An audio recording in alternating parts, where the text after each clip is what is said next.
Chris, I have this weird compulsion that I need to tell you about. Okay. I've been living with this for maybe a decade at this point. Do you know how when you go to order dinner at like a fast food restaurant and then the cashier says your order and they say, and that'll be $19.79. And then some old guy leans over and says, that was a good year. I've had this happen to me, but since I have kind of become that old guy, and I don't say it to the cashier because I know that's weird. But whenever I'm with Amy and we are ordering food and anything remotely resembles a year with like the total, I usually whisper to her, "That was a good year." And it doesn't even need to be a year that I have lived in. It doesn't need to be a year that anyone on earth is currently living in. I will still try it. I think the earliest year I've ever said that was a good year to was 995. Oh, wow. That was a good year. And one of the things that Amy has done is that she has turned this into a game for us. So, we'll say, your total is 1847. And then I'll like whisper to her and say, that was a good year. And then she'll say, what happened? And it is now a pop quiz to see if I can name something that happened in this theoretical year in history. And then I make my guess and then we fact check it and we see how I did. And a couple of weeks ago, I had probably my best one ever, where we had some friends over for dinner, and Amy was talking about how it was her day off from work, and normally she has tons of steps that she walks on an average day, and since it's a day off, she's trying to not take very many steps. And she pulls up her watch, and on her watch, it says that she took 1,346 steps. She doesn't say it, she just holds it up, and I say, that was a good year. And our friends that we had over don't know us super well. And I just couldn't keep it in. I had to say it. So then we had to explain the whole thing of like, this is the dumb thing I do. And then she says, well, what happened? And I said, I don't know, probably like the bubonic plague, like the Black Death or something. And then we looked it up and the Black Death started in 1346. No way. Probably one of my proudest achievements in life at this point. But whenever I said that was a good year, I feel like I should have said that was a bad year because that is not a good year at all. And, I feel like one of our more recent bad years that we had was 2020. Like a lot of people, no one really is saying like, that was a good year. Yeah, what a great one. Right. And in a lot of ways, like a bad year feels longer than the average year. And like where I felt, people would make memes about how 2020 was 18 months long and things like that. And it's funny though, because back in the day, there were some bad years and they may have been extra long. So long that they had a 13th month on the calendar.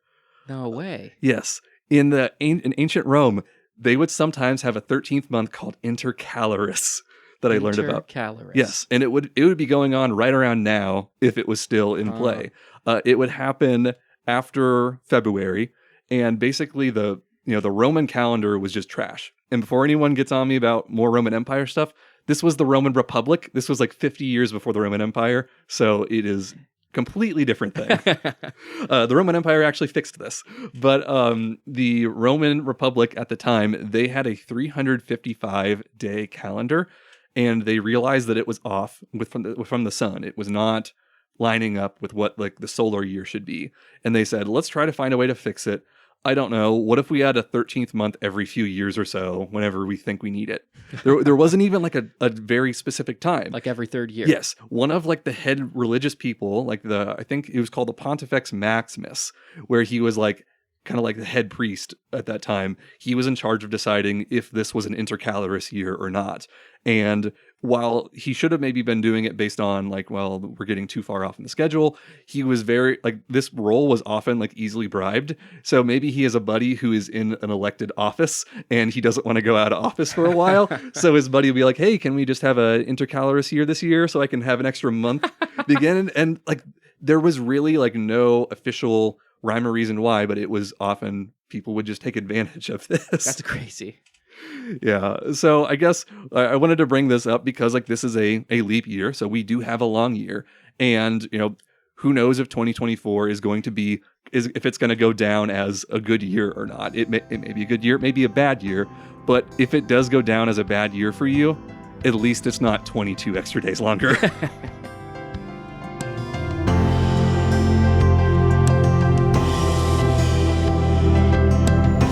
Welcome to the Factoid Podcast. You didn't ask for it, but we're going to tell you anyway. My name's Chris Humphreys. And I'm Payton Gessel.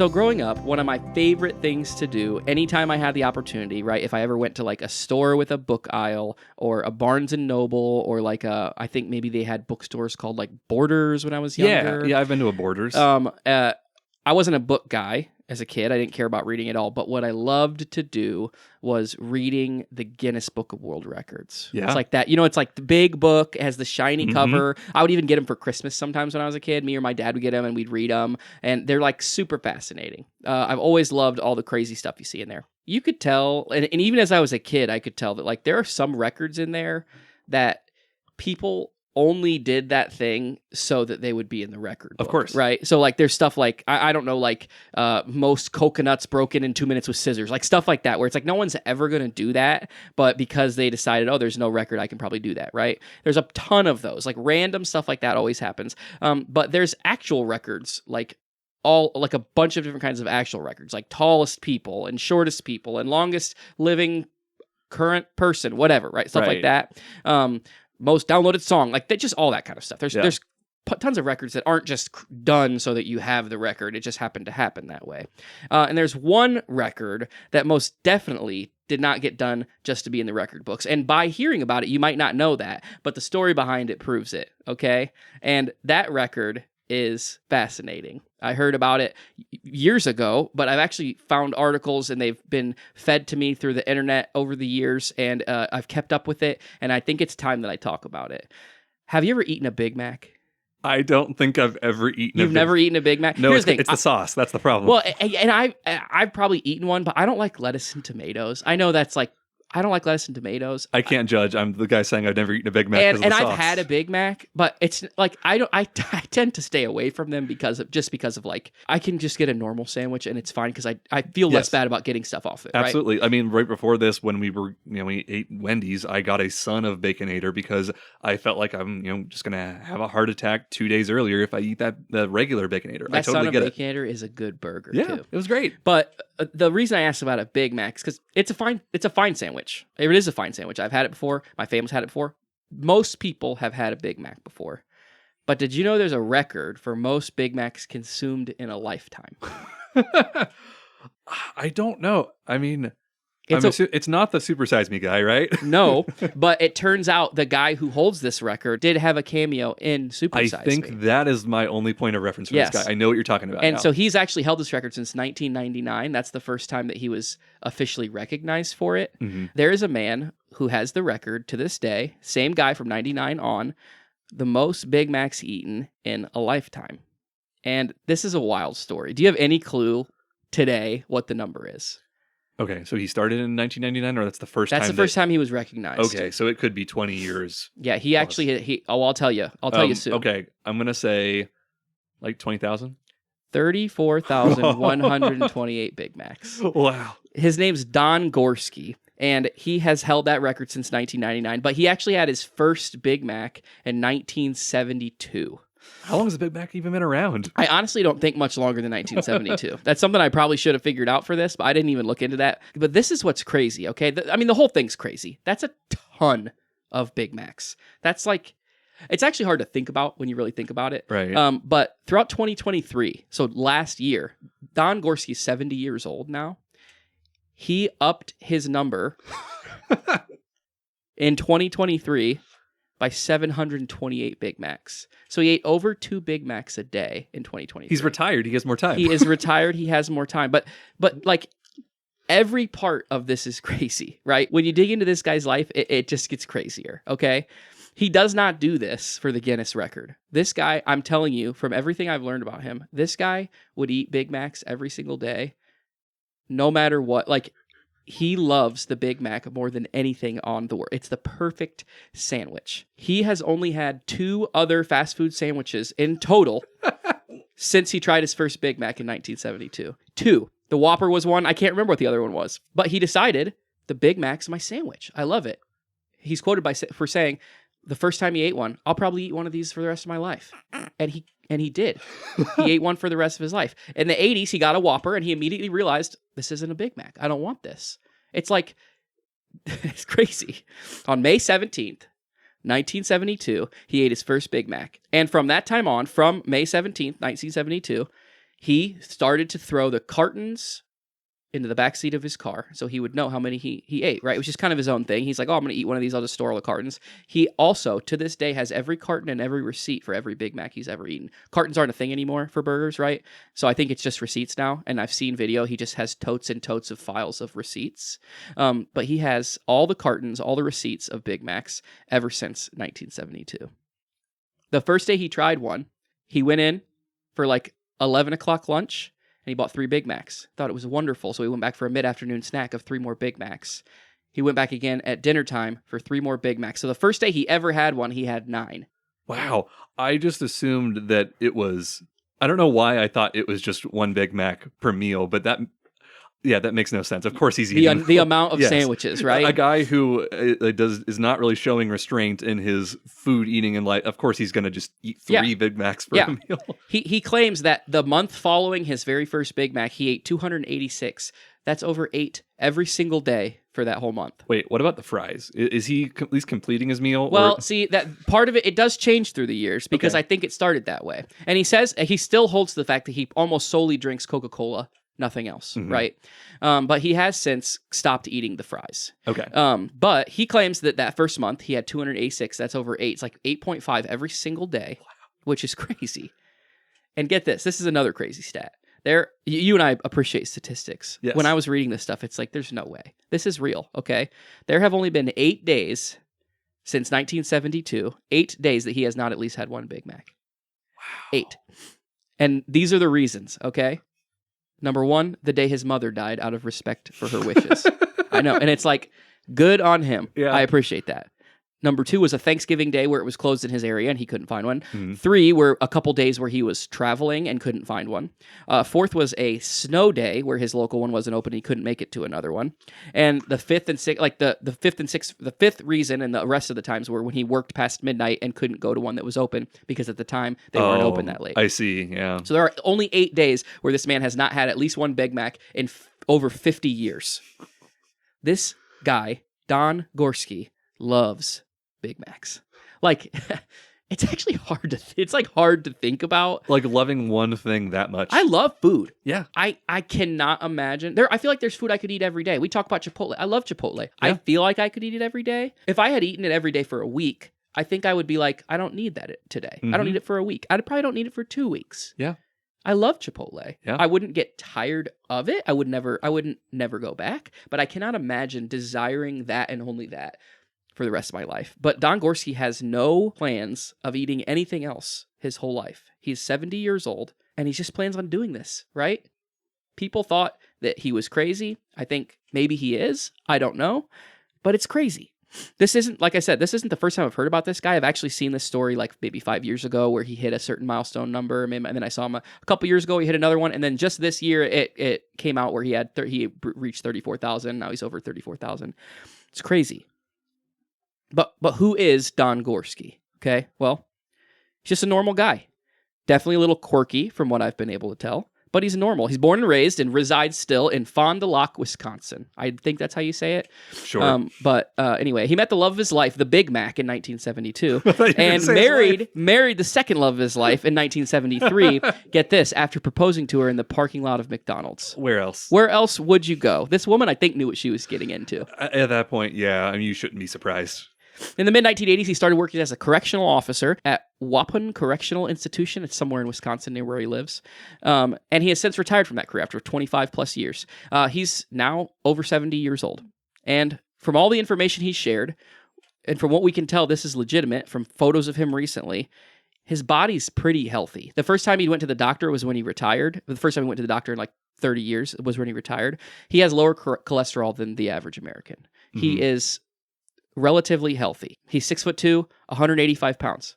He's like, not like, that's pretty close physically to me. looking. He's not unhealthy. He's not what you would think of a guy who eats in the last year 2 Big Macs every single day. Yeah. It's insane. He honestly seems kind of like a blast to hang out with. I would love to meet the guy. Sure. My guess is if I go to Fond du Lac, Wisconsin, I could probably find him. Yep. I think I know where he goes. Yes, there's one. Yeah, I don't know how many there are in that town, but yes, you send a few people out. You stake out there for a day, Right. and yeah. But here's what I learned. Because of the few days that he has had to miss getting a Big Mac, he sort of created a system. Okay. So now instead of going every single day, every single meal, he goes twice a week and he picks up enough for the rest of that time, and he warms them up to eat them, which is like a little disgusting, and also like it cannot taste that good. No. Like a warmed up sandwich with lettuce and tomato on it. But that's what he does because he doesn't want to miss a day. And he also has an emergency stash frozen that he's been adding to for decades now, because he just doesn't want to have a day where he misses it out, where he misses out again. And he does say that this is probably, his obsession with this is probably somewhat due to he has OCD. He admits, like, yes, I understand this probably isn't normal, but he says, he is quoted all over the place. He says, this is the perfect sandwich. There's no better sandwich. It's all I ever want to eat. It's insane. He has no plans of stopping. If this dude lives to be 85 and maintains even less than he eats at 70, right? So let's say he eats 250 a year. That's another 3,750 Big Macs. That's close to 40,000 Big Macs in his lifetime. So I believe that this is a world record that might never, ever be beaten. Because, like, he went through years where he ate, like, an average of 5+ a day, like decades where he ate 5 Big Macs every single day. He says now 90% of his solid food intake is Big Macs. So he does. This is what he does to maintain his health, if you're wondering. Yes. He does not eat the fries. Okay. He has cut out all fries because terrible for you those fries are. And he walks 6 miles a day. Okay. He also, often days will only eat 2 Big Macs, and that's all he eats. He might eat a snack at night, which has been quoted to be potato chips, a fruit bar, or ice cream. Okay? Those are his 3 snacks he may eat at night, but 90 to 95% of his solid food diet is made up of Big Macs, which means he eats probably less than 1,500 calories a day in food. Okay. So he is eating less calories than he's using in a day. Yes. It's not healthy food. No. But he thinks just his metabolism and his genes must be what are keeping him alive, because even he understands, I think, that this isn't normal, right? Yeah. Like I said, I love food. In fact, I actually find a lot of comfort and identity in the food I like, but I can't imagine eating something that often. I looked at my Google Maps timeline for 2023. I went to my favorite local Mexican restaurant 10 minutes from here 28 times last year. Yeah. That That is both surprising and not. It's a little bit more than I would have assumed. It's also less than I would have assumed if I think back through it. It's also just like, that seems like a lot of times in a year to go to a place, but It's only like every other week, right? Yeah, I feel like that is a normal amount of obsession over a restaurant that you Right. like. Like for mine, there is a Cajun restaurant that when I lived in Valparaiso, I think I don't know the exact amount of times I was going, but it was probably about every 2 weeks or so.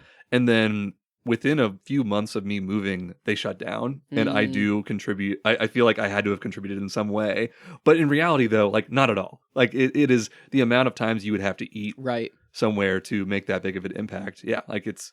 I mean, this guy getting 9 Big Macs a day might actually make a town be able to, like, that actually might make a noticeable difference. You know what I'm saying? They can hire one extra Exactly. cook or something. Like, we can have a guy specifically for Don's Burgers. Oh man, Which is crazy. But yeah, like, it's just crazy to think about wanting something that much. But like, it's a whole new level of dedication to like McDonald's. He doesn't just have a dedication to the Big Mac. It seems like he just loves the entire organization, right? He loves the golden arches. This man gives McDonald's so much publicity in every good way for free. Think about it. This guy pays for his own food every day. He eats a Big Mac multiple times every day. He is living proof that eating McDonald's every single day won't kill you. yeah. And he has a documentary, like a short form documentary about him. He's in Super Size Me. He's like just free advertising for McDonald's. They probably love this dude, right? He loves McDonald's. They love him. It's a great relationship. I wish that through the years, maybe they would have just started giving him the Big Macs. Yeah. At what point? Yeah. I feel like if he would have done this, not in the 70s, but if he would have started like in 2000, like they would have eventually been like, oh, you get a free Big Mac card and you just go get it, like the Chipotle card. Exactly. I feel like that would have happened, but I don't know. It's crazy. There's one more noteworthy thing that I want to say about Don, and it's this very sweet fact that I learned, and that is that from 1973 to 1981, so about 8 years of his life, due to his mother's wishes, again, it seems like this man loved his mother, which I love to hear, He ate one meal per day that was not a Big Mac, and that's because his mother was worried about his health. Again, rightfully so. But in 1981, in April, she said, Don, if this hasn't killed you now, go ahead and eat whatever you want. And so he did. He eats whatever he wants. He does it now. He has only eaten meals containing a Big Mac since 1981. Nothing else has this guy eaten, which is insane. His accomplishments for eating the Big Mac wasn't even recognized until 1999. So there was like 25 years where this man had no recognition, had no plans of getting recognition. He just loved the sandwich. Yeah, clearly not doing it for the fame. It is clear that Don would eat as many Big Macs if the Guinness Book of World Records did not exist. If he was the only man on earth and one McDonald's existed, that guy would go there every day and look nowhere else for food. I'm someone, like I said, that prides themselves in food. I love my food. I talk about food. This podcast is evidence that we talk about food. We love food. I don't think there is any food that I like anywhere near as much as Don Gorski likes the Big Mac.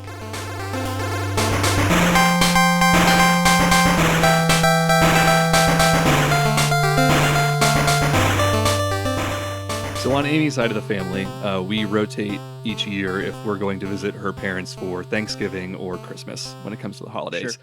And regardless of if it is Thanksgiving or Christmas, we've started to develop a few different traditions, I guess, unofficially that we like to do. And one of the traditions is that we go to this flea market in the town her parents live. And I would say almost everything in this flea market is garbage. Like not a lot of good stuff there, but every once in a while there's like one small piece of decor that makes like a nice little vase or a glass or a cup or something that we end up buying from there. And one of our other traditions is that, weather permitting, if there's a warmer day in those winter months, we will go over to the local grade school, which is usually not in session for school, and we will go and play around on on the jungle gym and the playground and stuff. And usually we'll play basketball or something. So we played basketball this year. We had enough people to do a 3-on-3 game, and of course the nieces and nephews saw the adults were having fun and wanted to join us and stuff. So we're playing basketball on this court, but this is a grade school and the rims are only 8 feet high. So I could not wait to do this, and I was so glad that I was able to slam home a dunk on an 8-foot rim, because what else were those rims made for for adults to dunk on? That's right. And it felt so good. And it reminded me of a Christmas tradition that I had growing up in my family that was also related to this, where we would have the annual Gessel Christmas party, and a lot of my distant relatives, we would all come to my grandparents' church, and we would eat lunch together. It was always a few weeks before Christmas, and we would give gifts. But the thing that I enjoyed doing the most was we would play basketball in the church's gym. And the hoops in the gym were they were not attached to the ceiling or the wall. They were just portable ones, and they had adjustable heights on the rims. So what else do you do when you're in middle school than lower the rims down to 8 feet and just practice your dunking skills? That's right. So I would one of my fond memories of Christmas time growing up was hanging out with my cousins and all trying to do our best to dunk, which I want to give a shout out to my cousin Cody. I just found out that he's a listener, and he's one of the ones who I spent my Christmases dunking with. So I guess these two experiences that I had really highlight how Americans view basketball. I do not remember what the score was of that 3-on-3 game that we played at Christmas. I don't know who won. I just remember that I had a dunk and how fun that dunk was for me. And I played basketball for 10 years growing up, and it ended when I was cut my senior year from our high school team. And to make things even worse, our team without me went 4-16. So not only was I too bad to play basketball, I was too bad to play on a bad team. And I wouldn't say that completely ruined the whole sport for me, but I will say that I was following basketball a lot less after that point than I had been leading up to that. So in the past few years, I would occasionally hear names of famous NBA players, and obviously there's people like LeBron who have been playing since for 20 years now in the NBA. But there are a lot of players that I didn't really recognize, and I would see their faces pop up and I'd see the names, and I noticed that a lot of them appeared to be from Eastern Europe. And there would be guys like Nikola Jokic or Luka Doncic, Domantas Sabonis. So I start trying to look some of these guys up. I look up Nikola Jokic, who, I'm hearing is a really good player. And I'm watching his highlight reel, and it's nothing like what I expected. Like, I'm expecting, well, I mean, if you hear about a good NBA player, they're probably shooting very deep threes, two-handed dunks, and blocking a shot, and the ball goes flying like 20 feet into the crowd, and everyone goes, oh, or whatever. And this guy's just passing the ball. Yeah, he's like a kind of now. I do not know much about basketball, almost nothing. But he's kind of, people are probably gonna get me for this. He's kind of like a big Ophi looking guy, right? He's like really tall and gangly, Maybe, yeah, like yeah, not super fit looking. Yeah, I think when he was being scouted, people were worried he was too fat. Yeah. Yes. I mean, he's obviously. Yes. I mean, I know that he's great. He was on the Nuggets, I think. We Yes. lived in Colorado. That's the only reason I even know who that is. Yeah, you would have that context. Yeah. But yeah, so I know he looks like. Yes. And as I was like reading into more of players, that like I noticed that he was from Serbia, and I started watching more Serbian basketball players, and I'm finding a lot of similarities there. And I have taken a very deep dive into Serbian basketball culture, and it has completely changed my thoughts on the game and like what we're doing right and what we're doing wrong in America. So like basketball's been around for a long time, obviously. James Naismith founded basketball in 1891, and in 1923, an American Red Cross worker brought basketball to the newly formed country of Yugoslavia. And I'm going to do my best to not oversimplify this, but explain a little bit of geopolitical history of Eastern Europe, which is really hard and kind of scary. But my understanding from the reading I've done, for this is that there are a bunch of small countries that now exist in Eastern Europe in the region that's called the Balkan region. And they have a lot of different ethnic groups that are all in close proximity to each other, and they all kind of don't like each other. There's a lot of rivalries between all of these dozen or so countries. But back in 1923, when basketball was introduced, they were all part of this country called Yugoslavia, or at least the majority of them were. And after World War I, Yugoslavia was they were owned by a few different empires that lost World War I. It was kind of like a shared ownership with like the Ottoman Empire and then a little bit with Austria-Hungary. And these guys were able, when World War I ended, to say like, we all kind of don't like each other, but we're going to band together as one country so we can, the enemy of my enemy kind of deal. So Yugoslavia forms, and they are an independent nation for several decades, and the makeup of them changes a little bit over time. But one of probably the biggest thing that I've noticed that in their history that led to where they are in basketball today was in the 1940s. They decided to adopt communism as the Communist Party took over Yugoslavia, and that became the official political kind of leaning of the country. And what is a great way to spread all of the joys of communism to a country that just got taken over by communists? A team sport. Mm-hmm, mm-hmm. You have 5 guys on the court that need to work together to win. You cannot win this game with only one guy or one really good guy.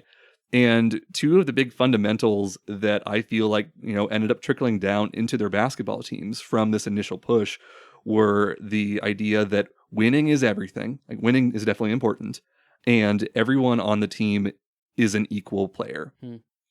And from my experience in American basketball, you're going to spend a lot of your practice divided up. You'll probably do some scrimmaging against the backup players, and you're going to do different drills. But a lot of times, I was a power forward, and the power forwards and the centers, they're going to go somewhere else for 30 minutes, and they're going to practice things that they're supposed to be good at. I'm going to practice rebounding, boxing out, shooting, but only shooting layups or short or close-up shots, and my post-up moves. And if you're a point guard, you're going to practice passing and ball handling drills, and a lot of dribbling and things of that sort. And in Yugoslavia, it was not that way at all. Everyone learns every skill equally. And by doing this, you have a lot of jacks of all trades, and it makes everyone very interchangeable. And their offenses were set up in a way that anyone could fill any role at any time on a play. And surprise, surprise, passing was one of the ways that they did this, where they would run very passing heavy offenses with the goal of trying to get the defense out of position to get someone open to take the open shot. Doesn't matter who gets the ball, just as long as you are the open person who gets the ball. Whereas like growing up in America, like on our teams, our plays were very heavily designed towards specific people. Mhm. If you had a really tall guy in your team, you are saying, I'm going to run this play to get this guy in this spot. Mhm. Or I'm going to make sure my best shooter ends up in this spot. Mhm. Whereas at least earlier on in this early days of basketball for them, it was more about, can I get a guy open? Doesn't matter who it is. He can make the shot anyways. Hmm. So as the Cold War is starting to develop, Yugoslavia they are an independent nation. I think they're kind of buddies with the Soviet Union. Obviously, they both have communism in common, but as the Soviet Union begins to start to fall at the end, Yugoslavia begins to start having a lot of infighting. All of the different ethnic groups, they're kind of getting. I'm assuming they're getting on each other's nerves, I guess, probably a little bit more serious than that. But they end up fighting a lot of wars for independence, and Yugoslavia begins to break up into a bunch of small countries. This starts in the early 90s, and it lasts for about 15 years. And around this time, they're getting banned from the Olympics and they can't play. And I think one of the things that they're kind of bummed out about is that they were banned from the Olympics the year the Dream Team played in 92. And there are people that said like, oh man, if they were eligible, they would have beaten the Dream Team, which I don't know if that's really true. Yeah, who knows? But even though they may have been banned from the Olympics that year, but the individual players were not banned from the NBA. And that is right around the time when Yugoslavians, and specifically Serbians, decided that they were going to try to play in the NBA. And some of the early Serbians that made it in there was a guy named Vlade Divac, who I watched the tail end of his career when I was growing up. And Toni Kukoc was from Croatia. But some of the countries that Yugoslavia broke up into that you may have heard of are Serbia, Montenegro, Croatia, Slovenia, Kosovo, Bosnia and Herzegovina, North Macedonia. They just changed their name a few years ago. There was a dispute with Greece on who was allowed to be called Macedonia. But all of these countries decided, like, well, some of our best players are going to go to the NBA, but we need to make a league. Like, we may not like each other, but we're all going to agree we like each other enough to play each other in basketball. And they started their own kind of local league that was headed up in Serbia, where they've continued these skills, even though they aren't one big country anymore. So some of these guys I mentioned, like Vlade Divac, he's not exactly a household name. Like, he was in Space Jam, but he had like one line, I think. He was not the next Michael Jordan. He's not the next LeBron. But 30 years later, someone like Nikola Jokic, he's winning MVPs. He's taking his team to the NBA Finals, and he's not even the only Serbian who's successful. I think if you get rid of America, Serbia has the fourth most amount of foreign-born NBA players coming from there.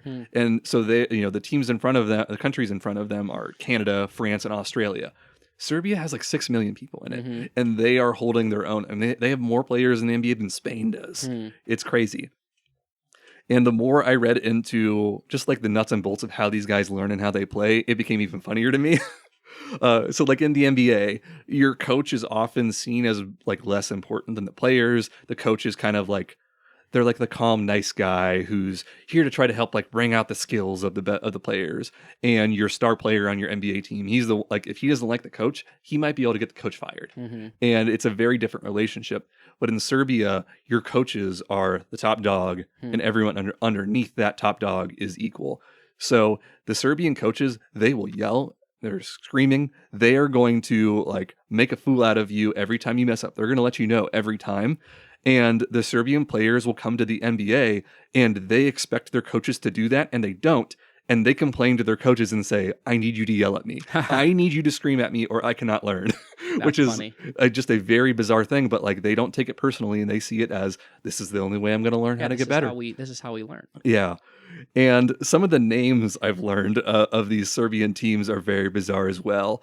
There's a kind of like a local league team. This is not like they're not the national level, but there's a team whose name is I Came to Play. It's their name. It's just a sentence. That's funny. Are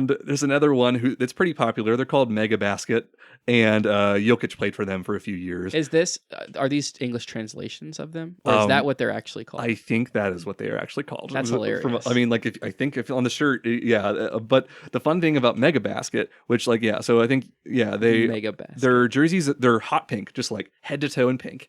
And every year they have a different sponsor, and they will swap out the word basket, and they'll keep mega, and then they'll add the name of the sponsor in. So a couple of years ago, their team was known as Mega Soccer Bet. Oh, man. Yeah, named after a different sport. And even their president wants to get in on the basketball action.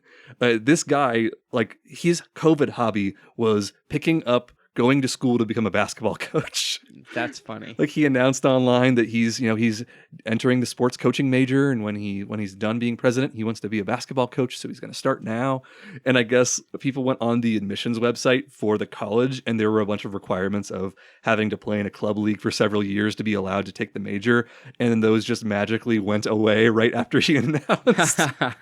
With me being kind of out of the game a little bit when it comes to basketball, and trying to get back in of like who's good and things like that, I was talking to my friend Mark, who's always been a big basketball fan. So I texted him and said, like, hey, can we, I know you're an Atlanta Hawks fan, and I see that there's a guy named Bogdan Bogdanovic on the team, and he's Serbian. So can I come over to your house sometime and watch him play, and you just tell me a little bit about the state of the NBA.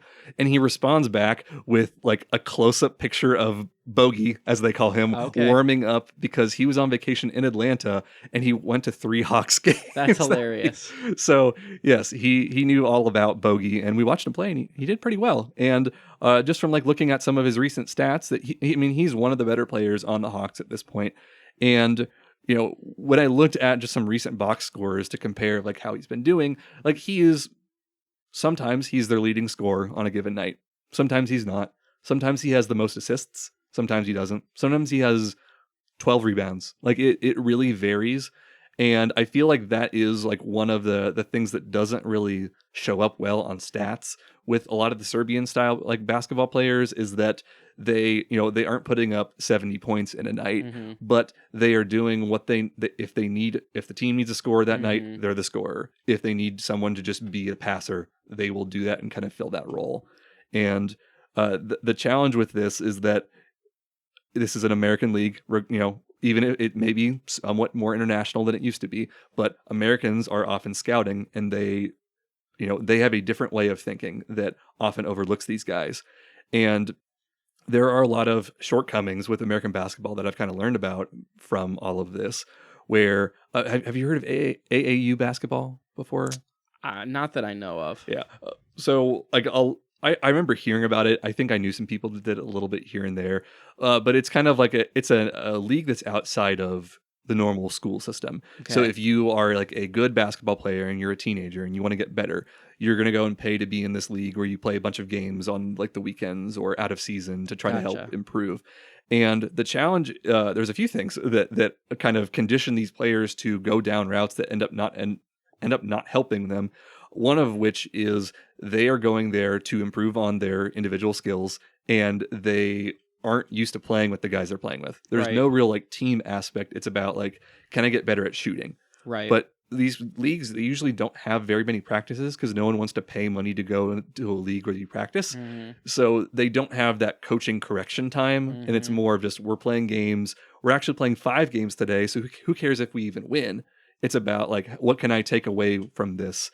What's my return on investment that will then help me get into a good college? Sure. And I was also reading that because of the amount of basketball that modern young players are playing, they are aging their bodies faster. Yeah. To the point where then they are getting to the NBA. And like, I don't know the science behind this stat, but I had read at one point that like maybe several decades ago, a basketball player might anecdotally say like, I feel like I'm in the best shape of my life when they're 24, which at 24, if you're going to college for a few years, you're like in, several years into the pros. And a lot of players are apparently hitting that like best shape of their life, physical body wise, when they're 17 or 18 now. Wow. And that means that they are more likely to have injuries earlier on in their careers. So now the medical staffs on these pro teams, they're forcing them to sit a lot more. It's called load management. There's even a term for it. So you may even be a good basketball player, but now you played too much when you were 15 to get people to notice you. And now you have to sit when you're 25 in order to not break all of your legs. All of your legs. So, the Olympics are only a few months away at this point. And there's already a lot of trash talking going on between players. I've been very deep into a Serbian basketball YouTube channel, and they've been calling it out all the time. And while Team USA is talking a big talk, and they probably have the most individual talent on this team, I can't wait to see if the Serbians can prove them wrong and show that they are the best team.